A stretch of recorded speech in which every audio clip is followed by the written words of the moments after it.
Assalamualaikum warahmatullahi wabarakatuh. Bismillahi walhamdulillahi rabbil alamin.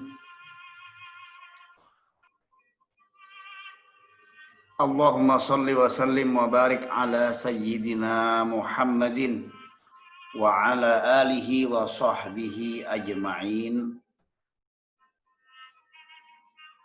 Adada kulli harfin kutiba wa yuktabu abadal abidina wa dahrad dahirin. Ashhadu an la ilaha illallah wahdahu la syarika lah. Wa ashhadu anna sayyidana wa nabiyyana Muhammadan abduhu wa rasuluh allazi la nabiyya wa la rasula ba'dah.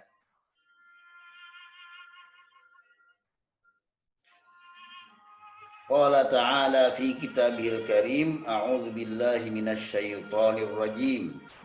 Subhanaka la ilma lana illa ma 'allamtana innaka antal alimul hakim. Wa qala aidan rabbi shrah li sadri rabbi shrah li sadri rabbi shrah li sadri wa yassir li amri wahlul 'uqdatam min lisani yafqahu qawli. Shadaqallahul azim. Wala haula wala quwwata illa billahil aliyyil azim. Amma ba'du. Alhamdulillah,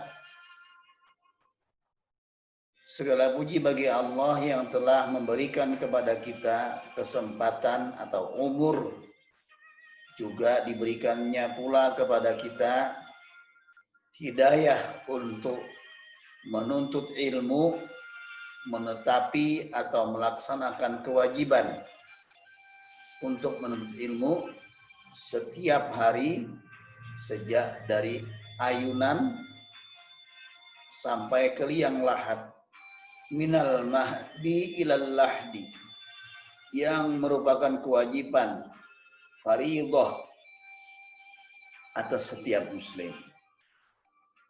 Dan keadaan kita yaitu bisa menuntut ilmu itu juga dikarenakan kesehatan yang diberikan oleh Allah dan kekuatan. Maka alhamdulillahirabbil alamin dan alhamdulillahirabbil alamin. Kaum muslimin rahimakumullah, kembali kita dalam tayangan pembacaan kitab Al-Mursyidul Amin karya Al-Ghazali. Kali ini kita mengkaji tentang bab uzlah. Kita tahu uzlah itu adalah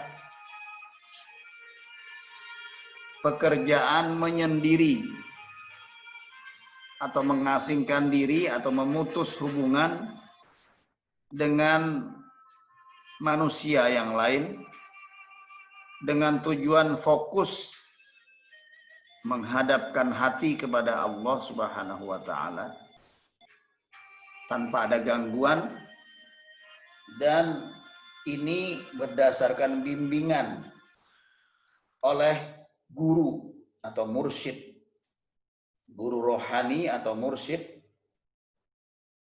sehingga tidak bisa dilakukan atas kehendak sendiri. Ya, biasa pekerjaan ini dilakukan dan disebut sebagai semedi atau bertapa misalnya pada agama lain. Dengan istilah itu tentu saja uzlah ini ada perbedaan tertentu khusus. Dan ini biasanya masuk dalam bagian dari pelajaran akhlak tasawuf, pelajaran sufi oleh orang-orang yang mengikuti tarekat, thariqah, oleh orang-orang yang suluk. Itulah uzlah. Imam Ghazali menyatakan, qala al-musannifu rahimahullahu ta'ala wa nafa'ana bihi wa bil ulumi fid dharain amin. Beliau mengatakan, ketahuilah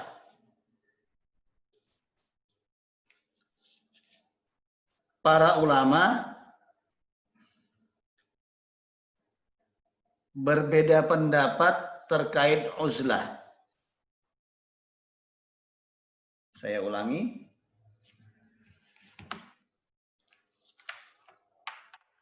Uzlah itu adalah pengasingan diri untuk memusatkan perhatian pada ibadah, biasanya berzikir atau tafakkur kepada Allah Subhanahu wa taala. Itulah uzlah dengan segala ketentuannya dalam tarekat atau dalam pelajaran sufi.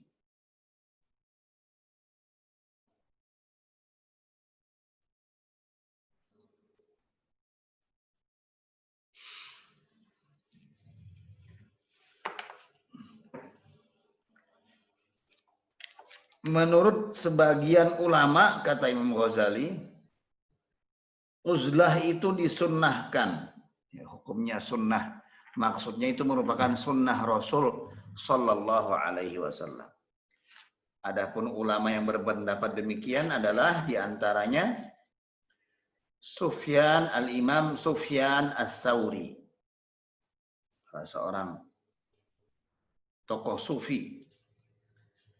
Kemudian Ibrahim bin Adham, juga tokoh sufi. Kemudian Dawud At-Ta'i dan Al-Fudail bin Iyad, juga oleh Sulaiman Al-Khawwas dan Bishri Al-Hafi.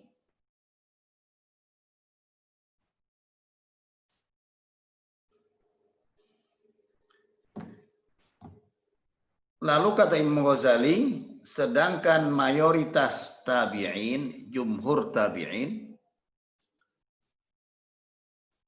menyatakan bahwa yang disunnahkan justru adalah bergaul, sebaliknya dari uzlah.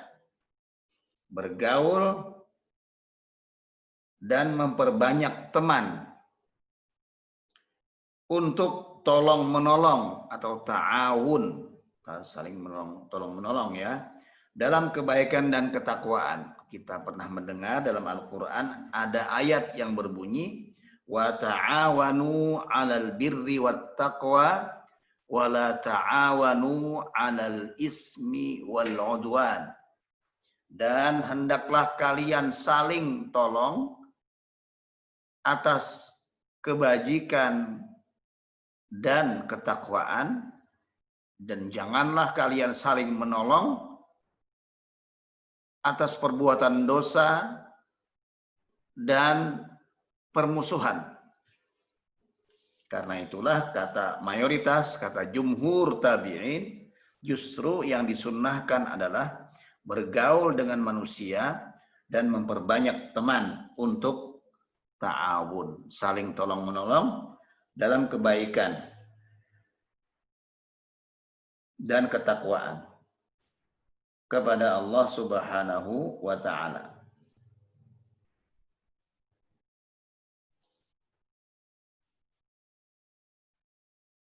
Kemudian disebutkan oleh Al-Imam,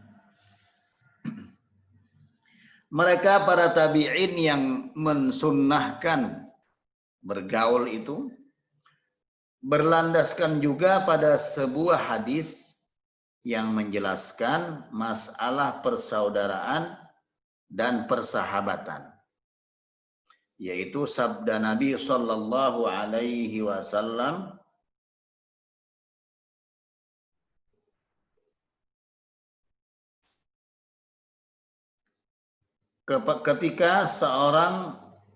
ketika ada seseorang yang dibawa kepada beliau, setelah sekian lama dia menyendiri di gunung untuk beribadah.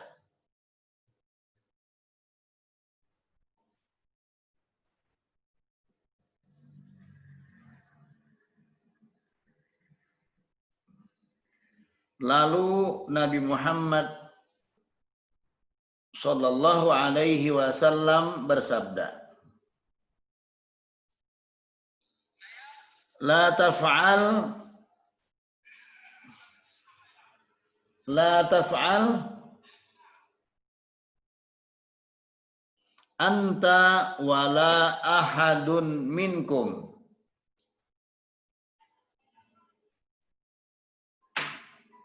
Jangan kalian lakukan, jangan engkau lakukan, itu menyendiri itu. Jangan engkau lakukan, kata Nabi, dan jangan pula salah seorang dari kalian melakukannya.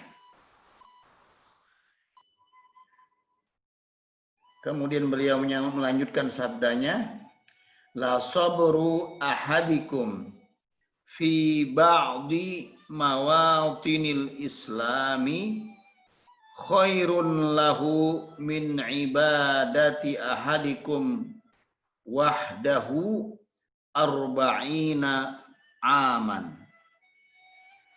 Nabi menyatakan, sungguh kesabaran salah seorang di antara kalian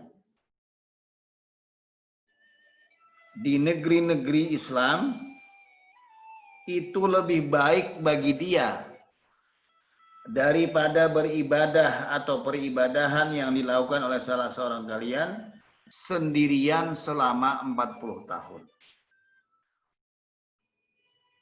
Itu yang mereka jadikan dalil. Kemudian Al-Imam juga menyatakan, Imam Ghazali, kata beliau, adapun ulama yang menyatakan keutamaan uzlah seperti Al-Fudail radhiyallahu anhu, mereka berhujjah dengan sebuah sabda Rasulullah sallallahu alaihi wasallam yang disampaikan kepada Abdullah bin Amir Al-Juhani. Abdullah bin Amir Al-Juhani ini adalah salah seorang sahabat Nabi radhiyallahu anhu yang kemudian wafat dan dikuburkan di negeri Mesir. Kebetulan Al-Faqir sempat ziarah ke makam beliau. Beliau terkenal sebagai orang yang memimpin rombongan haji umat Islam, jamaah haji dari Mesir pada waktu itu.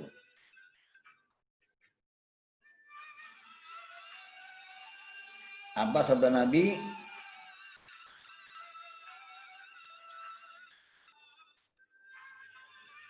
Nabi menyatakan dalam salah satu sabdanya kepada Amir Al-Juhani, liyasa'ka baituka wa amsik alaika lisanaka wabki ala khati'atika. Kata beliau kepada Abdullah bin Amir Al-Juhani atau Al-Juhaini, kata beliau, jadikanlah rumahmu terbuka luas untuk para tamu dan jagalah lisanmu dan menangislah atas kesalahan-kesalahanmu. Itu dijadikan dalil oleh Al-Fudail dan para sufi yang sependapat dengan dia tentang aktivitas uzlah itu. Selain memang Nabi pernah melakukannya, yaitu saat sebelum menerima wahyu, beliau menyendiri bertahannus, ya beruzlah, berkhalwat di Gua Hira, ya, di Gua Hira, dan semua umat Islam mengetahui itu.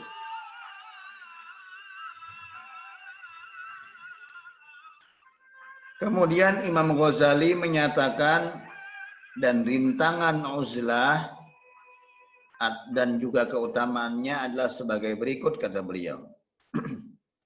Beliau menyatakan,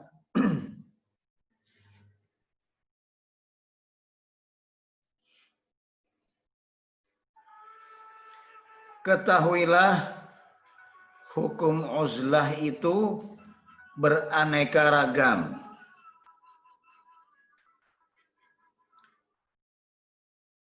Dengan mengikuti perbedaan kondisi masing-masing pribadi yang beruzlah. Jadi memang hukumnya tergantung keadaan. Kata beliau, kata Imam Ghazali. Adapun beberapa manfaat uzlah antara lain adalah uzlah itu memungkinkan seseorang melakukan ketaatan secara kontinu. Bisa fokus, bisa berkelanjutan, bisa istiqomah, karena relatif gangguannya kecil. Selain beribadah atau taat yang dilakukan secara kontinu, uzlah juga dapat memupuk pengetahuan seseorang. Jadi tafakkurnya kemudian menjadi mendalam. Karena didukung oleh keadaan yang sepi atau sunyi, tenang, dan lain-lain. Mendukung orang untuk lebih fokus. Kemudian juga uzlah dapat membebaskan diri dari larangan yang biasa dilakukan manusia dalam pergaulan. Contohnya adalah riya dan ghibah. Seseorang kalau sudah berkumpul, kadang tidak bisa terbebas daripada perasaan ingin dipuji, perasaan ingin menyenangkan orang lain, sehingga cenderung pamer terhadap kebaikan-kebaikan. Dan juga ada kemungkinan untuk berbicara, dan akhirnya pembicaraan itu sampai menyentuh kepada pribadi-pribadi orang lain. Akhirnya tidak terasa ghibah. Percampuran dengan orang lain ini memungkinkan dua hal itu terjadi, yaitu riya dan sum'ah. Kalau kita uzlah, kita sendirian minta puji sama siapa? Jadi terhindar dari riya. Kalau minta pujian Allah, itu disarankan malah. Kemudian mau ngomong sama siapa? Mau ngomongin siapa dan ngomongnya dengan siapa? Terhindarlah kita dari ghibah. Kemudian di antara manfaat lain ghibah, uzlah, manfaat lain uzlah adalah meninggalkan amar ma'ruf nahi mungkar. Itu juga terhindar dari itu.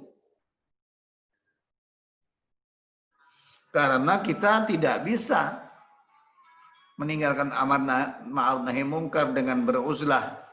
Kenapa? Orang yang meninggalkan amar ma'ruf nahi mungkar itu ketika ia berada di hadapan perbuatan yang mungkar, lalu ia tidak menegur, sedangkan dia tercampur pada orang-orang itu, maka dia tidak menegur, dia tidak mencegah, sama saja meninggalkan nahi mungkar. Ketika dia bersama orang, ada kewajiban menyuruh orang berbuat ma'ruf. Kalau dia kebetulan berpengetahuan agama, maka hal itu pun terhindar ketika dia uzlah, karena tidak ada objek yang disuruh, objek yang dilarang, subjeknya juga tidak ada. Orang lainnya yang dilarang tidak ada. Sehingga terhindar dari perbuatan meninggalkan amar ma'ruf nahi mungkar. Juga orang yang uzlah terlepas dari kata terpengaruh watak buruk orang lain. Itulah manfaat uzlah, kata Imam Ghazali. Sebab terpengaruhnya dengan watak buruk dari orang lain itu hanya dimungkinkan apabila kita berkumpul dengan orang lain. Itu maksudnya. Kemudian Imam Ghazali menyatakan, selain hal-hal tersebut, dengan beruzlah, seseorang dapat beristirahat dari bekerja atau berikhtiar mengejar kepentingan dunia. Terbebas dia. Itulah yang secara umum dapat didapatkan atau manfaat yang dirasakan ketika kita melakukan uzlah. Lalu Al-Imam merinci manfaat tersebut. Beliau menyatakan, adapun manfaat yang pertama didapatkan ketika kita beruzlah atau dengan beruzlah, kata beliau adalah fokus bisa beribadah. Fokus kepada Allah Subhanahu wa Ta'ala. Dan juga fokus bermunajat kepada Allah Subhanahu wa Ta'ala.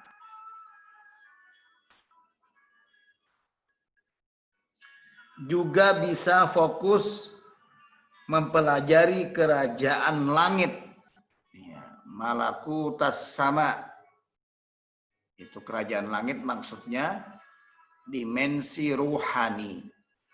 Karena kerajaan langit atau wilayah langit itu adalah wilayahnya malaikat. Dan malaikat itu tercipta dari cahaya.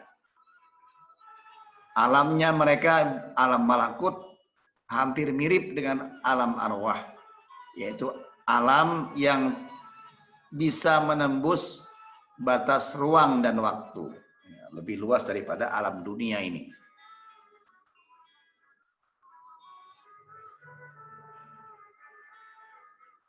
Maka semua itu, kata beliau, hanya bisa terwujud dengan melakukan uzlah dan memisahkan diri dari pergaulan dengan orang banyak atau khalayak ramai.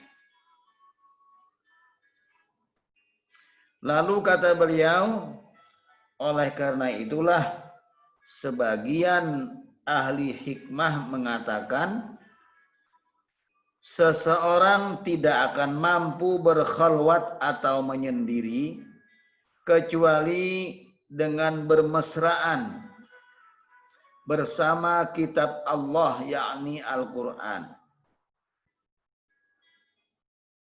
Jadi bisa kita menyendiri, menjauhkan diri daripada manusia. Caranya beliau katakan adalah membaca Al-Quran. Asyik dalam membaca Al-Quran. Kemudian disebutkan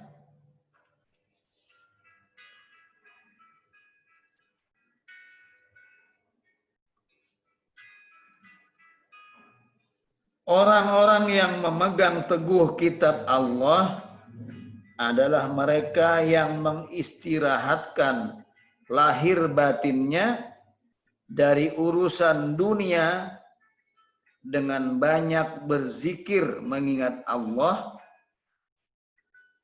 Dan orang-orang yang berzikir kepada Allah hidup dengan zikir dan matinya dengan zikir pula. Hidup dan matinya dengan zikir saja. Mereka takut kepada Allah dengan cara berzikir kepadanya. Dan itulah yang dilakukan oleh orang-orang yang beruzlah. Karena fokus kepada Allah Subhanahu wa Ta'ala. Kemudian disebutkan pula bahwa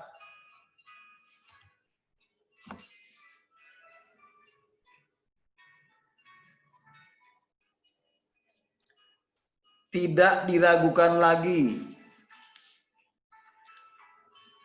jika bergaul dengan manusia menghalangi kita dari berfikir dan berzikir.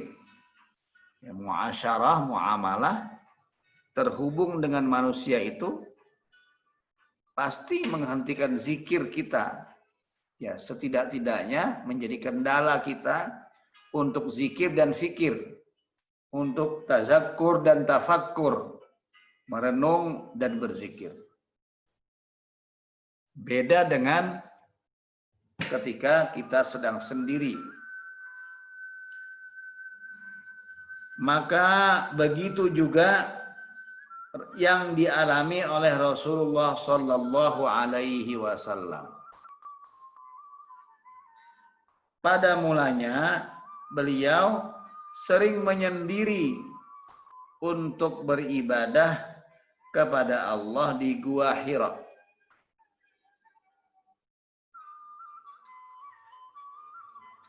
Maka kata Al-Imam lagi, jika seseorang telah mampu secara konsisten menjalani uzlah, maka dia akan sampai pada kondisi yang digambarkan oleh Al-Imam Al-Junaid Al-Baghdadi rahimahullahu ta'ala anhu, salah seorang imam sufi,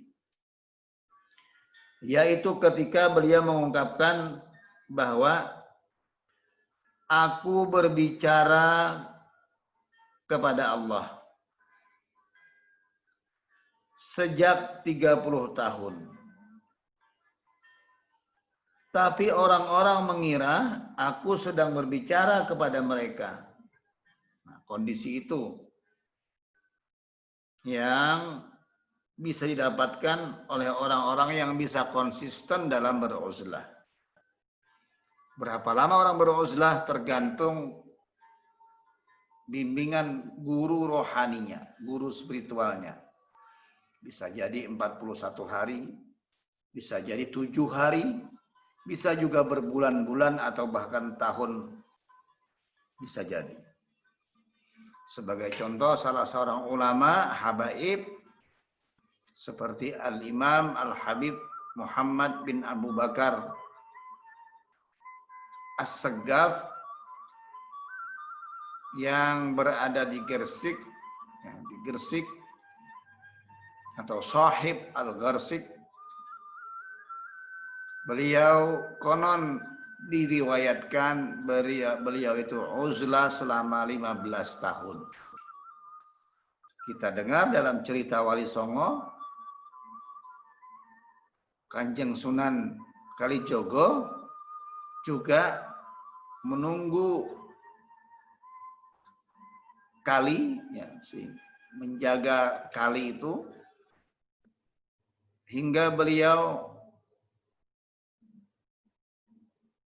sanggup bertahun-tahun karena perintah daripada Sunan Bonang dalam cerita itu. Itu namanya uzlah.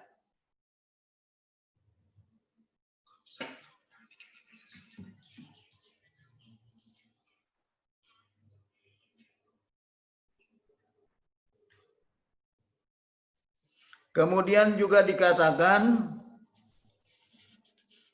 bahwa salah seorang ulama pernah ditanya. Beliau ditanya begini, kenapa engkau menyendiri? Maka ulama itu menjawab, sesungguhnya aku tidak sendirian.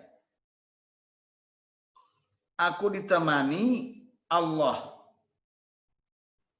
Jika aku ingin agar Allah berdialog denganku, maka aku membaca kitab Allah Subhanahu wa taala. Aku membaca Al-Qur'an maksudnya. Dan jika aku ingin memohon bermunajat kepada Allah, maka aku melakukan sholat. Dalam riwayat yang lain, Imam Ghazali menceritakan bahwasanya ketika Uwais Al-Qarni, salah seorang tabi'in yang merupakan imam para sufi juga, ketika Uwais Al-Qarni sedang duduk, tiba-tiba Haram bin Hayyan datang kepadanya. Lalu ketika itu Uwais bertanya, "Apakah yang membuatmu datang kemari?" Maka Haram bin Hayyan menjawab, "Aku datang agar bisa berdekatan denganmu, wahai guru."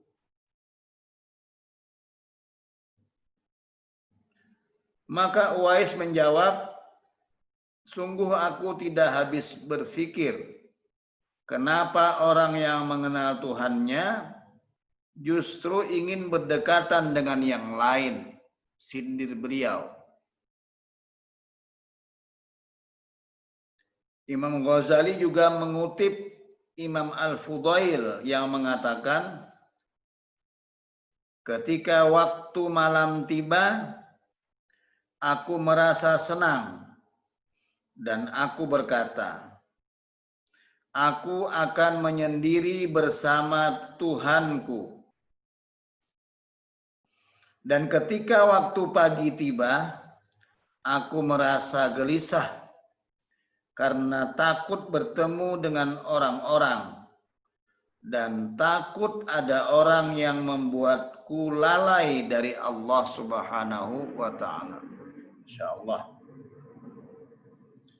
Diriwayatkan juga Imam Malik bin Dinar pernah berkata, barang siapa tidak senang berbincang-bincang dengan Allah, karena memilih berbincang-bincang dengan manusia, maka sungguh sedikitlah amalnya. Sungguh hatinya telah mati, dan umurnya telah sia-sia belaka. Insyaallah. Itulah kata Imam Ghazali manfaat pertama yang bisa dirasakan ketika kita beruzlah.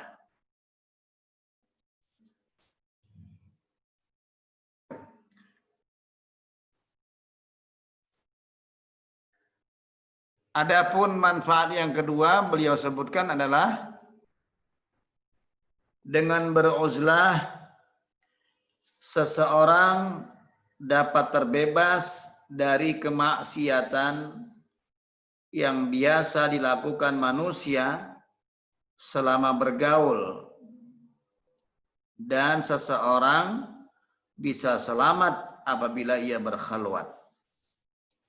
Ini sudah tidak perlu kita bahas lagi. Misalkan ada pertanyaan, mungkin saja ketika sendiri bisa berbuat dosa. Justru orang yang sudah ingin beruzlah ini adalah ketika sudah beribadah di waktu banyak manusia sudah tidak bisa fokus sehingga merasa terganggu, maka dia dengan izin dari gurunya beruzlah, ingin lebih fokus beribadah. Maka tidak mungkin kita katakan orang ini bisa bermaksiat di waktu dia sendiri, sementara keinginan kuatnya adalah beribadah pada waktu semua orang ada di hadapannya. Karena dia merasa terganggu, kemudian dia ingin beruzlah. Tidak ada keinginan sama sekali keinginan untuk bermaksiat. Jadi perdebatan itu juga tidak nyambung dalam pembicaraan ini. Ini tentu saja orang itu sudah fokus kepada kebaikan. Sudah kuat batinnya, sudah cukup ilmunya. Jadi tidak mungkin orang-orang yang bodoh itu beruzlah. Orang-orang yang bodoh dalam agama itu tidak bisa merekayasa untuk beruzlah. Ilmunya belum cukup. Itu yang bisa membuat dia tersesat. Uzlah ini adalah ilmunya sudah melampaui ilmu-ilmu fikih. Sudah melampaui ilmu syariat. Ibadahnya sudah kenceng. Sudah semangatnya pol sudah. Baru dia ingin melakukan uzlah. Jarang sekali, bahkan mungkin tidak ada orang yang bodoh dalam agama kemudian memaksa-maksakan untuk beruzlah. Khawatir justru itu akan riya. Biasanya hanya ingin viral dan lain-lain misalnya. Bukan tidak mungkin hal itu terjadi. Baik.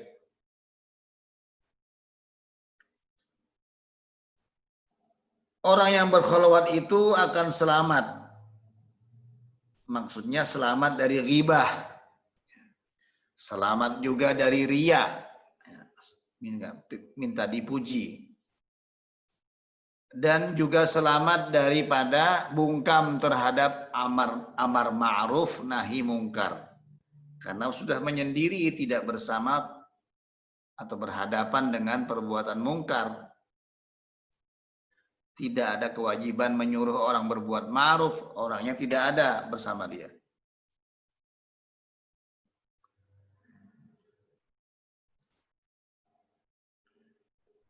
Dan masalah ini kata Imam Ghazali akan dijelaskan secara tersendiri dalam bab-bab lain dalam kitab Al-Mursyidul Amin ini.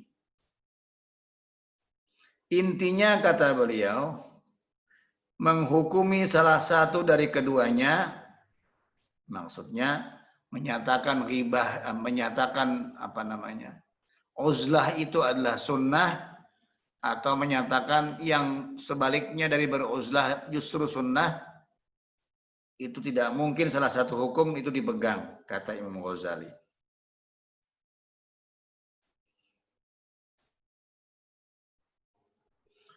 Maka yang paling utama antara beruzlah dan bergaul itu hukumnya adalah sesuai dengan kondisi kepribadian masing-masing orang. Bisa jadi seseorang itu lebih baik dia bergaul daripada beruzlah jika manfaatnya lebih besar.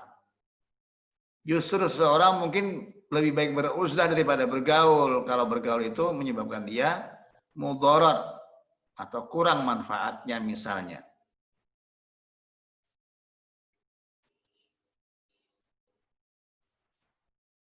Jadi masalah hukum, kata beliau, adalah mengambil jalan tengah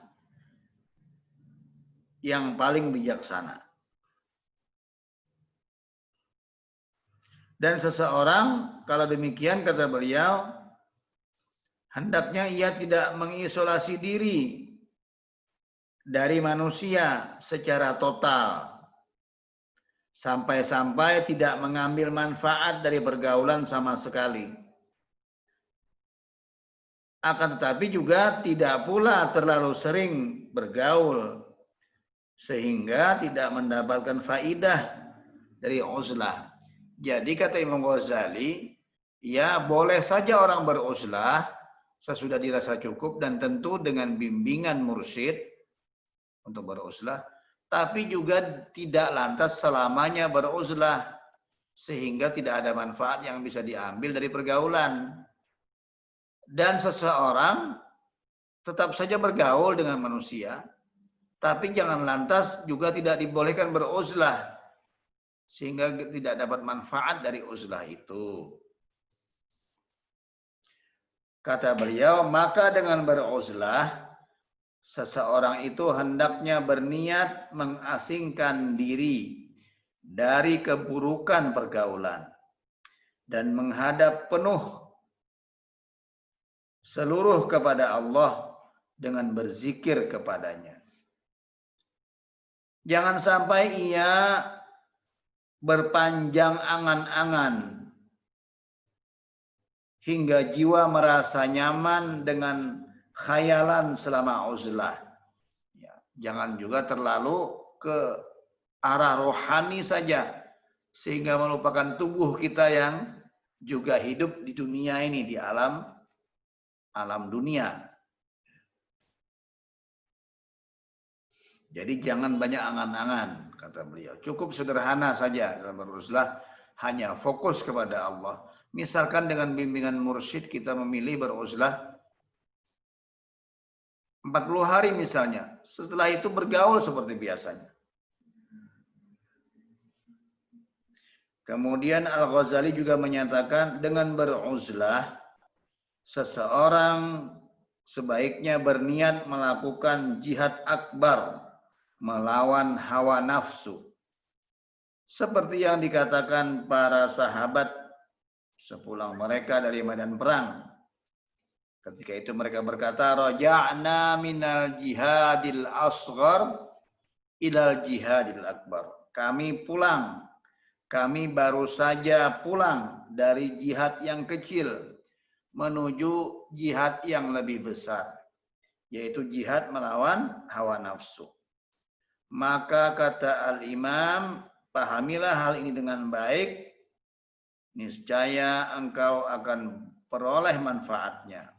Wallahu a'lam wa ilaihil masir. Demikianlah pembacaan kitab Al-Mursyidul Amin Babul Uzlah. Semoga menambah pengetahuan kita semua tentang perjalanan rohani atau bagian dari perjalanan rohani. Upaya untuk memperbaiki sisi batin kita, menyempurnakan sisi batiniah kita dalam beribadah kepada Allah Subhanahu wa taala. Kurang lebihnya mohon maaf, mari kita tutup dengan berdoa. Ila hadratin nabiyil mustafa Rasulullah Muhammadin al-mujtaba sallallahu alaihi wasallam wa ala alihi wa sahbihi wa azwajihi wa zurriyyatihi wa ahli baitihi ajma'in. Thumma ila arwahi abaina wa syayikhina wa jami'il muslimin. Al-Fatihah. A'udzu billahi minasy syaithanir rajim. Bismillahirrahmanirrahim. Alhamdulillahi rabbil alamin arrahmanir rahim maliki yaumiddin. Iyyaka na'budu wa iyyaka nasta'in. Ihdinas siratal mustaqim. Siratal ladzina an'amta 'alaihim ghairil maghdubi 'alaihim waladdallin. Amin. Bismillahirrahmanirrahim. Alhamdulillahi rabbil alamin. Allahumma anfa'na bima 'allamtana wa'allimna alladhi yanfa'una rabbi zidna ilma walhamdulillahi ala kulli hal wa na'udzu billahi min hali ahlin nar. Rabbana taqabbal minna innaka antas sami'ul 'alim wa tub 'alaina innaka antat tawwabur rahim. Waghfir lana wa liwalidina wa limashayikhina wa li jami'il muslimin innaka ala kulli syai'in qadir. Rabbana atina fid dunya hasanatan wa fil akhirati hasanatan wa qina azaban nar. Wa sallallahu ala sayyidina Muhammadin nabiyil ummi wa ala alihi wa sahbihi wa sallama fil awwalin wal akhirin.